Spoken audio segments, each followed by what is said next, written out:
Բարև ձեզ, իմ զրուցակիցն այսօր փորձագետ հանրային գնումների քաղաքականության գծով փորձագետ տնտեսագետ Արտակ Մանուկյանն է, ողջույն Արտակ, շնորհակալություն հրավերն ընդունելու համար։ Transparency International հակակոռուպցիոն կենտրոնը ուսումնասիրություն էր իրականացրել պաշտպանության ոլորտում կոռուպցիոն ռիսկների գնահատման թեմայով եւ դուք ուսումնասիրել եք պաշտպանության ոլորտի գնումների գործընթացի կոռուպցիոն ռիսկերը, կխոսենք այդ թեմայով եւ ձեր տարածած զեկույցում երևի սկսենք այս հարցից, որտեղ մտահոգություն եք հայտնել, որ պաշտպանության նախարարության ոչ գաղտնի գնումների մասով հրապարակային տեղեկատվության մակարդակը խիստ ցածր է եւ չի արտացոլում իրական պատկերը։ Երեկանի հյուրանոցում, երբ քննարկում էր տեղի ունենում, արտերկրից ձեր գործընկեր փորձագետը, ով ուսումնասիրում էր Վրաստանում պաշտպանության ոլորտը եւ խորհրդատվություն էր իրականացնում նաեւ Հայաստանում, նշեց, որ իրենցում ընդունված է հետեւյալ տեսակետը, որ մի փնտրեք դավադրություն այնտեղ, որտեղ արկա է ոչ կոմպետենտ աշխատանք։ Այս մտահոգությունը, որ դուք հայտնում եք, արդյոք սա թափթփվածության հետևանք է, թե սա արվել է կոռուպցիոն ռիսկեր քողարկելու կամ կոռուպցիա իրականացնելու համար։ Ну, ես կասեի, որ երկուսն էլ կա, բայց սկսենք նրանից, որ մի փոքր կոռեկտ չէ համատել Հայաստանը եւ Վրաստանը գնումների գնումների թափանցիկության համատեքստում, որովհետեւ դրանք տարբեր աշխարհաքաղաքական վիճակներում են գտնվում։ Այս շատ կոռեկտ կլիներ, որ նմանատիպ ծրագիր նաև իրականացվեր Ադրբեջանում եւ փորձեր համադրություններ իրականացնել։ Այսինքն մենք ավելի նույնական ենք Ադրբեջանի։ Մենք պայմանների տեսանկյունից, այսինքն քանի որ մենք համատաբար սառը պատերազմի եւ նաև պատերազմական իրավիճակների մեջ են գտնվում, կոռեկտ կլինի առնվազն, որ համատվեն այդ երկրների հետ։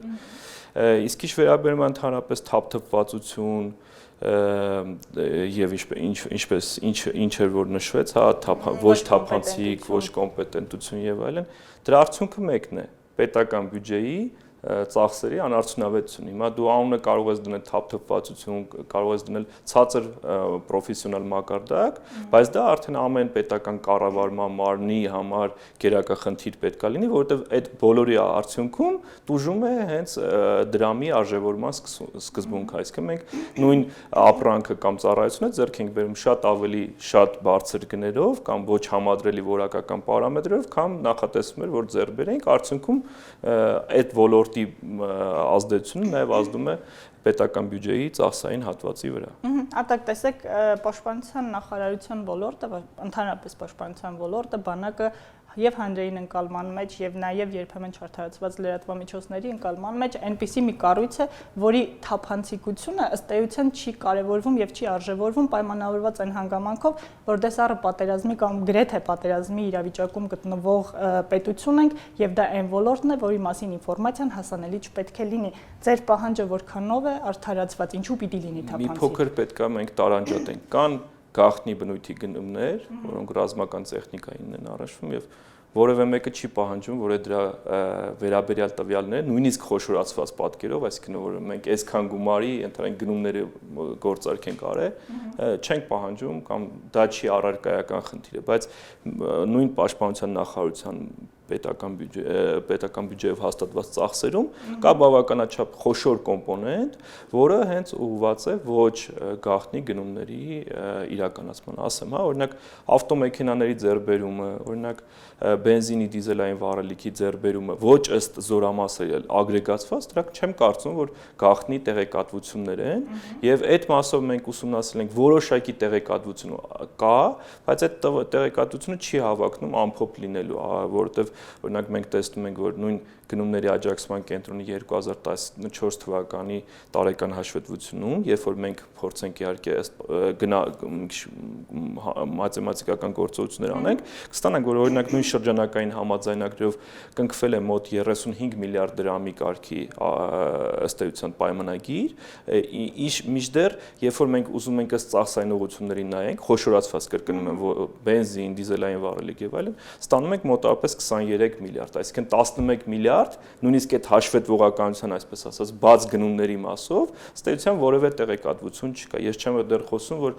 մեկ անձը ոչ մրցակցային գնումներ է, ինչպիսի մեկ անձն է, ողջ աշխարհում դրանք համարվում են խիստ ռիսկային գործարքներ, եւ այս մասով գնումների աջակցման կենտրոնի եւ մեր կողմից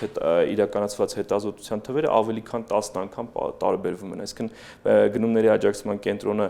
իր տարածած հաշվետվությունները պետությունը նշում է 100 միլիոն դրամի կարգի մեկ անձի հիմքով ձեռբերման մասին, մինչդեռ gov.am կայքում, երբ որ մենք ներբեռնել ենք եւ ֆիլտրել ենք այդ պայմանագրերը, մենք տեսնում ենք, որ գումարը գերազանցում է 1 միլիարդ դրամը։ Եվ սա արդեն այն հիմնախնդիրը, եւ այստեղ խոսքը չի գնում որևէ կարգի ինչ-որ գաղտնի գնումների մասին, այսինքն ճաշկերույթների կազմակերպումը դա իմ կարծիքով բաց ինֆորմացիա պետք է լինի եւ լավ է որ կա, սակայն շատ ցավալի է որ դա ոչ մրցակցային հիմունքներով է իրականացվում եւ որն ամենակարևորն է առանց պատշաճ հիմնավորումների, օրինակ 17 հատ ճաշկերույթի իրականացումը, դա եւս այլ հավասար պայմաններում քանի զինվորի բարեկեցիկ կամ հագուստի հետ կապված հանդերձանքի եւ այլն խնդիրներ կարող է լուծել, դա եւս լրացուցիչ բարձրաբանման տեղիք պետք է տա։ Շատ լավ, Արտակ, խոսեցինք մեկ անձից գնումներ կատարելու մասին, դուք մտահոգություն եք հայտնել եւ երեք էլ անի հյուրանոցում առանձին լրագրողների հետ խոսքում նշեցիք, որ նրանք ովքեր մրցույթից դժգոհություն են հայտնում, իսկ հիմնականում տեղի ունեն մեկ անձից գնումներ, նրանք ովքեր մրցույթից դժգոհում են եւ բողոքարկում են մրցույթի արդյունքները, հայտնվում են սև ցուցակում։ Դա որքանով դոմինանտ իրողություն է եւ ինչ հետևանքների է հանգեցնում։ Մի փոքր ես պետքա համակարգային խնդիրներ անեմ, որովհետեւ դա միայն պաշտպանության նախարարության բնակավարում չի, բայց պաշտպանության նախարարությունում ավելի ցայտուն է երևում, հա։ Նախ ասեմ, ինչա բողոքարկման համակարգը։ Մի պահ ենթադրենք դուք հավատացել եք բոլոր այս խոստումներին, ուզում եք ազատ արդար սկզբունքներով մասնակցեք գնումներին եւ հաղթող ճանաչվեք։ Ենթադրենք չափանիշը եղել է նվազագույն գինը, իդեպ համատարած դա է կիրառվում, չնայած որոշ դեպքերում նպատակարար չի, բայց ենթադրենք դուք դիմել եք, առաջարկել եք նվազագույն գին եւ հաղթող եք ճանաչվում, հա։ Բայց դուք այն մարդը չեք, ում հետ որ պայմանավորվածություններ կար, այսինքն մեծ հաշվով ասած դուք անցանկալի գործընկեր կամ անցանկալի հաղթող եք, հա։ Եվ ինչ պատճառաբանություններով, ինչ դե փորձը ցույց է տալի, որ դրանց 50% դեպքում սխալ պատճառաբանումներով ձեր շահերը խախտվում են։ Մի պահ ենթադրեք, որ դուք էլ ուզում եք անուղղակի հակամարտության մեջ մտնեք, ձեր իրավունքներին տեր կանգնեք, նույնիսկ մի պահ թքելով նրա վրա, որ դուք հետագայում կարող եք ավելի մեծ խնդիրներ ունենաք, դուք գնում եք եւ բողոքարկում եք, տեղեկացված եք, իրավաբան եք վերցնում, բողոքարկում եք եւ բողոքարկման համակարգը ըստ էության, քանի որ ինքը իրավական փաստերն է մեծ հաշվով ուսումնասիրում,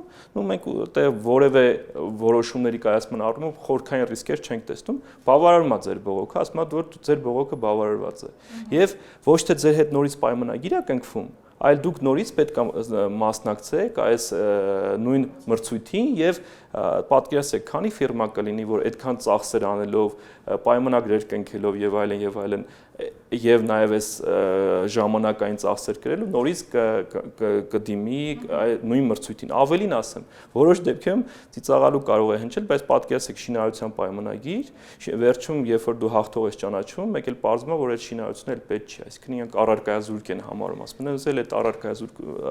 պետք չի այդ շինարարությունը։ Հիմա երբ որ մենք այս բողոքարկման այս ինստիտուտը հասկանում ենք, կոնկրետ ՊՆ-ի դեպքում դեպքեր կան, որ մարդիկ բողոքարկել են, դրանից հետո ինչ-ինչ պատճառներով որոշ դեպքերում օբյեկտիվ, որոշ դեպքերում սուբյեկտիվ, նաև այսպես ասած նրանց ներառում են սև ցուցակում, որը սահմանափակում է նրանց այսպես ասած մասնակցել կարող ոչ թե հաջորդ անգամ 6-ից 3 տարի ժամկետով, որոշ դեպքերում ընդհանուր մինչև 3 տարի նրանք ըստ էության պետական գնումների համակարգին չեն կարող մասնակցել եւ այլն։ Այս առումով, եթե մենք ուսումնասիրում ենք, պետք է ասենք, որ պաշտպանության նախարարության գնում դեմ բողոքարկումները ամենամեծ տեսակարգ շիրն են կազմում։ Ինչը մի կողմից հասկանալի է, քանի որ նա ավելի շատ ընթացակարգ է անում, բայց ես երկրորդ բանը կավելացնեմ, եթե միջինում 47% է բավարարման գործոնը, պաշտպանության նախարարությունում եւս միջինից շատ ավելի բարձր է, այսինքն 50% դեպքերում ըստ էության մասնակիցները ճիշտ են լինում, եւ որն ամենակարևորն է, այդտեղ երբ որ ուսումնասիրում ենք պաշտպանության նախարարության մրցույթային հայտարարությունը, տեսնում ենք, որ այդտեղ իր օրենքի տարին հակասող բավականաչափ մեծ տեսակարգ շրով եւս հայտարարություններ կան։ Այսինքն այս ամենը խոսում է, որ արդեն գման կարողությունները ըստ էության ցածր են եւ որևէ պատժիչ մեխանիզմներ չկան, որ այն մարդիկ, որոնք որ մասնակցել են եւ նրանց շահերը ոտնահարվել են, այդ նույն գման պատասխանատուները որոշակի պատասխանատվություն կրեն։ Այսինքն այստեղ խնդիրը համակարգային խնդիր, որը որ իր ցցուն դրսևորումները ստանում է նաև պաշտպանության նախարարության բնակավարում։ Արտակ, նշեցիք, որ պատժիչ մեխանիզմներ չկան օրենքով, թե օրենքը նախատեսում է, բայց չեն կիրառվում։ Գիտեք ինչ, մեր օրենքը 2011 թվականին Հայաստանի Հանրապետությունը միակ ԱՊՀ երկիրն է եւ միջև օրս, որը որ անդամակցել է առևտրի համաշխարհային կազմակերպության պետական գնումների համաձայնագրին։ Այսինքն մենք ինչ ենք անում, կամայական ոլորտում արտատպում ենք, copy-paste ենք անում այդ լավագույն փորձը առանց պատշաճ ինստիտուտների։ Այսինքն առաջինը պետք է ինստիտուտը լինի, նոր դրան համապատասխանող քո օրենսդրությունը փորձես ավելի լավ բաներ գրել։ Հիմա մենք օրենքում ունենք լավ բաներ, օրինակ շահերի բախման մասին հայտարարագրեր եւ այլն եւ այլն։ Ու թղթի վրա հատկապես մեր այս վերջի նախորդ հաշվետվությանից հետո սկսեցին նաեւ դրա ինչ-որ առումով ներկայացնել, բայց մի արմին չկա, որ ստուգի է շահերի բախումը, որ հայտարարում են կամ չեն հայտարարում, ճիշտ են անում, որ հայտարարում են կամ ճիշտ են անում, որ չեն հայտարարում։ Այսինքն չկա այդ ինստիտուտը, որը անի, բայց մենք այդ բարի մղումների տետրակում, այսպես ասած, շարադրել ենք նման կարգի դրույթներ։ Այսինքն օրենքի տեսանկյունից պատասխանատվությունը իհարկե կա նույնիսկ քանի որ այդ գնումների պատասխանատուն դրանք քաղծառայողներ են, հա, եւ քաղծառայության համակարգում ընդունում են բազում բարեվարկության, այսպես ասած, նորմեր եւ այլն, այսինքն օրենքի տեսանկյունից կա, բայց այդ պատժիչ ձեռքը, որը պետք է իդեպ բոլորի նկատմամբ կիրառի, ոչ թե խտրական, մենք տեսնում ենք, որ պրակտիկայում ցույց է տալի, որ նման բան չկա։ Մենք ունենք լավ օրենք, չունենք։ Չեռնամիրզին էր ասում էր, որ «Хотели как лучше, получилось как всегда», էլի։ Արտակ, իսկ հիմնականում որ ապրանքների կամ մթերքների ոլորտն է, որ իրականացվում է տարիներ շարունակ մեկ անձից եւ որոնք են դրանք ովքեր են այդ անձինք, որոնց հետ պայմանագրերն անդադ կնքվում, շարունակվում եւ աշխատվում են։ Ճիշտն ասած, մի փոքր, քանի որ 2013, 12, 11 թվականներին մեծ հաշվով Իգով կետայմը կատված արվիճակում է եղել ու այնտեղ վիճակագրությունը այդքան էլ հաշվետվողականության առումով խնդիրներ ունի, ես կարող եմ 14-15-ի մասին խոսել, երբ որ մենք ասում ենք սննդամթերք եւս ապրանք է համարվում, ասեմ, որ ապրանքների դեպքում քիչ թե շատ փորձը ցույց է տալիս, որ իհարկե կան կոռուպցիոն ռիսկեր, բայց շրջանակային համաձայնագրերով դրա մի մասը իրականացվում, որ մի քիչ ավելի նվազեցնում է, մեկ անց չի, բայց պետք է չմոռանալ մի կարևոր բանի մասին, Հայաստանում մեկ անց եւ իմիտացիոն մրցույթներ, դրանց մեջ տարբերություն չկա, տարբերությունը մենակ բովանդակությունն է, այսինքն դուք պատկերացրեք, օրինակ ես երեք էլ ասացի, համակարգչային տեխնիկայի մրցույթ, որը որ բավականին մրցակցայնությունը ընդհանրապես մի հոգի է հայտ ներկայացնում եւ դա անունը բաց մրցույթ է։ Այսինքն հասկանալի է, չէ՞ որ ստե ինչ տարբերություն, եթե անունը դնենք մեկ անձի հիմքով գնենք, այդ 30 օրն էլ կամ 40 օրն էլ այս դեպքում չենք անիմաստ ծախսի, հա։ Եվ երբ որ մենք ուսումնասիրում ենք, տեսնենք այ որոշակի կապեր, հստակ ցցուն կապը հետեւյալն է, որ ՊՆ-ի կառուցվածքում կան 100% պետական բաժնեմաս ունեցող ընկերություններ, Զինար Հենակետ ՓԲ, որը որ հենց ՊՆ-ն է ստեղծել ու ինքը իր հետ կոպիտ ասած պայմանագրեր է կնքում, տարատեսակ ճաշկերույթները, ասացի, տպագրություն իդեպ ոչ միայն զինվոր թերթի, այլ նաև այլ տպագրություններ է իրականացում, այսինքն շատ այսպես ասած նաև մրցակցային բնույթի ծառայություններ կա, որը կարելի է իրականացնել մրցույթային եղանակով, բայց մեկ անձի հիմունքներով ելնում է, բայց իհարկե չեմ ասի, որ դրանք ծախսային տեսանկյունից ամենախոշորագույնն է, որտեղ մենք որոշակի խոշորագույնները ներկայացրեցինք, կան շինարարական ընկերություններ, որոնց հետ պայմանագրեր են կնքում, եւ այդ նույն պայմանագրերի մեջ ես իդեպ տպածել մոտս ունեմ կարող եմ ներկայացնել, օրինակ Երևանի տնաշինական կոմբինատ ընկերության հետ Վազգեն Սարգսյանի ինստիտուտում իրականացվել է շինարարություն, ծավալաթերթեր նայում ես, մեջը նաև գույք է, գրասեղան, սեյֆ, ծաղկաման եւ այլն մատակարարման նշում։ Իսկ օրենքը դա գնումների մասին օրենքը հոդված 22-ը ըստ էության ասում է, որ չի կարելի առանձին տեխնիկական բնութագրեր ունեցողը մեկ նախաշվով անել։ Դուք պատկերացնում եք շինարարին, դուք միանգամից ասում եք նաև գույքի մատական։ Պարզ է, չէ՞ որ ինքը գնալու է այդ գույքը մեկից ձեռ բերի, քեզ ավելի թանկ գնով վաճառի։ Այսինքն այս բնույթի խնդիրները համակարգային են եւ այն որ կապեր կան հստակ, որոնք որ այդ նույն ֆիրմաները հաղթում են, դա ակնհայտ է եւ մենք ավելին մի աղաղակող երևույթի մասներ խոսեցինք, ինչպիսին են միջնորդավորված գնումները ունիվերսալ ֆիրմաների կողմից, օրինակ Avangard CP, որը որ եւս 11 ուղղությունով գրանցված է, իդեպ ասեմ ինքը Լեռնային Ղարաբաղում է գրանցված եւ այնտեղից պատկերացեք մասնակցում է գնումներին, հացաթխում, լվացք անում, ամեն ինչ անում է այդ ֆիրման, ըստ էության ավտոմեքենայի ընդհանուր միջև մատակարարում եւ այլն, այսինքն այս առումով լրջագույն խնդիրներ կա։ Իդեպ մի կարևոր բան էլ պետք է ասեմ, 2013 թվականի վերահսկիչ պալատի հաշվետվությունը, մասնավորապես գյուղատնտեսության ոլորտը որ բացեք, այնտեղ կցույց տա, որ նաեւ պաշտպանության նախարարության աշխատակիցների միջոցով բավականաչափ կոռուպցիոն մեխանիզմներով մշակված սխեմաներ կան, որի միջոցով պետական բյուջեն ըստ էության բավականաչափ անարդյունավետ ձևով ծախսվում է եւ հասարակությանը միջև հիմա պարզ չի, հայտնի չի, օրինակ վերահսկիչ պալատը նման բան է գրել, ինչ որ մի թափանցիկ հետաքննություն կա դրա մասին, ու կան պատժված մեղավորներ են, խոշոր ձկները, որ պետքա բռնվեին, տենց էլ չեն բռնվում, կան թե չէ։ Պարզա վերահսկիչ պալատի զեկույցները սովորաբար ասում են, որ ուղարկում են դատախազություն, իսկ թե հետո ինչ է լինում այդ մտահոգությունների հանցագործության մասին հաղորդումների հետ, մնում է անհայտ։ Արտակ վերջի հարցը կարող ենք ասել այս ուսումնասիրություններով հանդերձ, որ պաշտպանության նախարարության կամ պաշտպանության ոլորտը բավականաչափ կոռումպացված է։ Չի կարող քո տնտեսությունը լինի կոռումպացված բավականաչափ եւ այդտեղից լինի մի խաղացող, որը շատ ավելի քիչ կոռումպացված լինի։ Այսինքն, եթե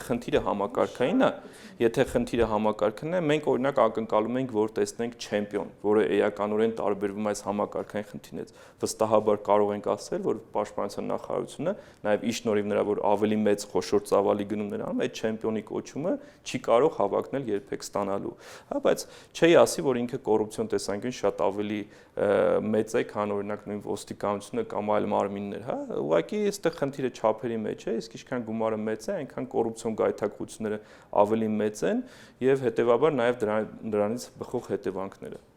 Շատ լավ, շնորհակալություն Արտակ, նշեմ, որ Transparency International-ը ոչ միայն մտահոգություն ուսումնասիրել եւ մտահոգություններ է հայտնել, այլ նաեւ առաջարկություններով